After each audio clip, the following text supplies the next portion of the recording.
Bismillahirrahmanirrahim. Assalamualaikum warahmatullahi wabarakatuh. Welcome back to Class of Math Channel. Unlock the secret of math for you. Kali ini kita akan membahas mengenai fungsi inverse materi Matematika Umum kelas 11 kurikulum Merdeka. Kita mulai dari definisi inverse. Inverse berarti kebalikan. Kalau kita lihat contoh dalam kehidupan sehari-hari, ya, inverse tidak bersepatu itu kebalikannya bersepatu. Dan bersepatu itu ada langkah-langkahnya, ya. Dari tidak bersepatu, pertama mengambil sepatu, kemudian memasang kaos kaki, memasangkan kaki ke dalam sepatu, barulah mengikat tali sepatu, dan terakhir kita menjadi bersepatu. Dan kebalikan bersepatu itu tidak bersepatu.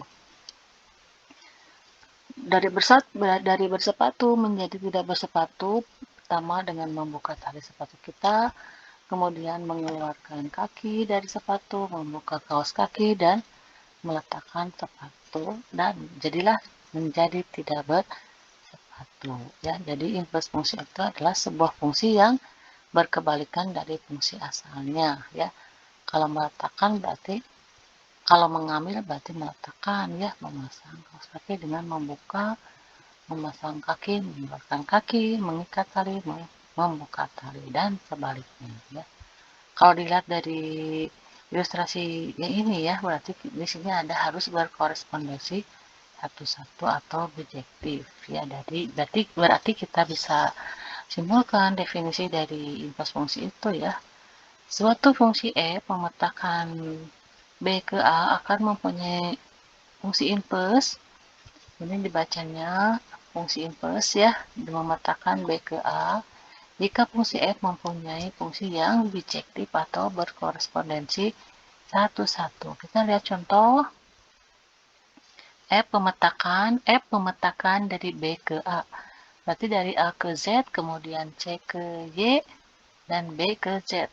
Jika kita balikan, ya, kebalikannya berarti dari himpunan B ke A, dari Z ke A, dari X ke B, dan dari Y ke B. Dari diagram I1 kita peroleh kalau FA itu sama dengan FZ, kemudian FB itu sama dengan X, dan FC itu sama dengan Y. Kemudian dari diagram kedua yang kebalikannya atau inverse-nya, berarti F inverse Z itu sama dengan A, F inverse X sama dengan B, F inverse Y sama dengan C. Jadi F memetakan B ke A adalah pasangan terurut dari X, Z, A, Z, B, X, C, Y. Dan F inverse-nya memetakan dari B ke A. F inverse X sama dengan pasangan X, B, Y, C, dan Z, A. Kemudian kita akan membahas mengenai menentukan rumus fungsi inverse. Untuk menentukan rumus fungsi inverse dari f dapat dilakukan langkah-langkah sebagai berikut. Pertama, memisahkan fx sama dengan y, kemudian menyatakan x dalam y, dan menentukan rumus f inverse x dengan mengingat f inverse y itu sama dengan x.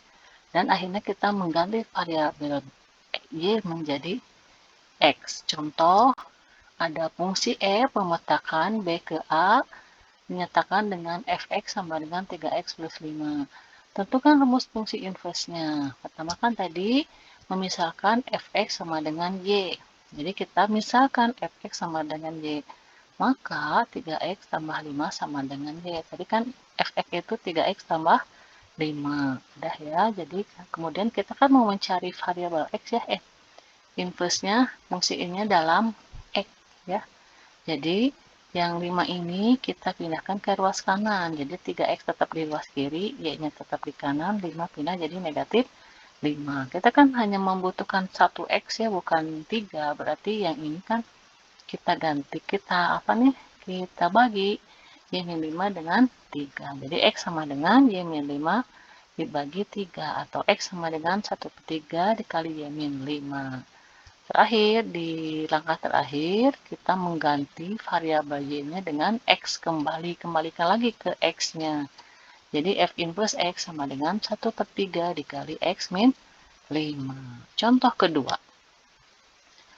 Tentukan rumus fungsi inverse untuk fungsi f jika diketahui fx-nya sama dengan 2x tambah 3 dengan dibagi 4x min 5 dengan 4x min 5 tidak boleh sama dengan 0. Sama dengan cara yang tadi ya, fx-nya kita misalkan menjadi y. Ini kan y-nya ya, kita misalkan dalam, maaf, ini kan fx-nya kita misalkan dalam y. Jadi 2x plus 5 dibagi 4x min 2x tambah 3 dibagi 4x min 5 sama dengan y. Kita kali silang ya, kali silang. 2x plus 3 tetap, yang ini 4x dikali y jadi 4xy, min 5 dikali jadi negatif 5y. Nah, sekarang sesudah dikali silangkan, kita kumpulkanlah yang mengandung variabel x di sebuah ruas. Kita ke ruas kanan ya.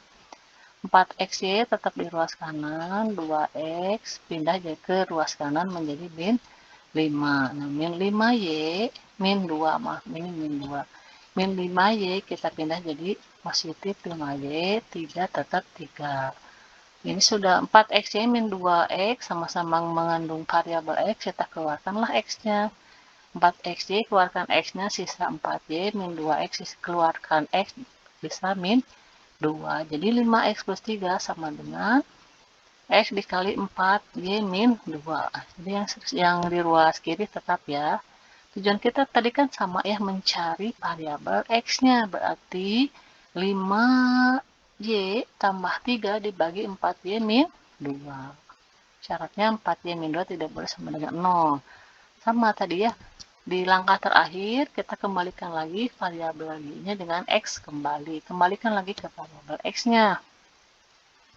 Sehingga diperoleh rumus f inverse-nya adalah f inverse x sama dengan 5x plus 3 dibagi 4x min 2 dengan syarat 4x min 2 tidak boleh sama dengan 0. Kita lihat sifat-sifat fungsi. Sifat-sifat fungsi inverse ada 5. F inverse diinverskan kembali sama dengan fx. F bundaran F inverse sama x ya, sama dengan identitas x sama dengan x.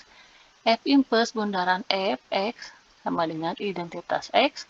Kemudian ada F bundaran G diinverskan sama dengan G inverse bundaran F inverse. G bundaran F diinverskan sama dengan F inverse bundaran G inverse. Contoh. Diketahui F inverse F inverse X sama dengan X min 1 dibagi 3X. G inverse sama dengan X min 4. Tentukan Gx, terus tentukan G bundaran F inverse. Kita harus jawab dulu yang A. Gx sama dengan, ya tadi kan kita mau cari Gx ya, diketahui dari sini ya. G bundaran G diinverskan ya. Maka G inverse sama dengan X min 4. Di sini kan ada ya, G inverse sama dengan X min 4. Misalkan ini jadi Y. G inverse-nya Y sama dengan X min 4. Sama kayak tadi. Kita jadikan di satu ruas X-nya ya. Ini atau ini dipindah ruaskan, sama aja dipindah. Cara penulisannya aja. Sekarang X-nya tetap di kiri, Y tetap di kanan, min 4, pindah ruas jadi positif 4. Jadi G inverse diinverskan kembali sama dengan Y tambah 4. Sekarang kembalikanlah G inverse diinverskan kembali kan sama dengan Gx-nya. Jadi kembalikan lagi ini Y-nya menjadi X, jadi Gx-nya sama dengan X plus 4. Yang B, G bundaran F diinverskan. G bundaran F diinverskan sama dengan F inverse bundaran G inverse X. Jadi kita mulai di sini ya. F inverse bundaran G inverse X sama dengan F inverse dalam kurung G inverse X ya. Kita tahu fungsi F inverse-nya tadi kan X min 1 dibagi 3X. X-nya sendiri kan, G inverse-nya sendiri kan X min 4. Ya, berarti ini X min 4. Berarti F inverse-nya itu sama dengan, ini ya, setiap X ini kita ganti dengan X min 4. Berarti X min 4 dikurang 1 dibagi 3 dikali X min 4. Ini ya. Sekarang kita buka kurung. X min 4 min 1 dibagi 3 dikali X, 3X. 3 dikali min 4 min 12. Jadi hasilnya X min 5 dibagi 3X min 12. Jadi F bundaran G impulsnya itu sama dengan X min 5 dibagi 3X min 12. Ya, contohnya cukup. Silahkan. Ini ada 5 soal latihan sebagai latihan mandiri di rumah. Selamat belajar. Wassalamualaikum warahmatullahi wabarakatuh.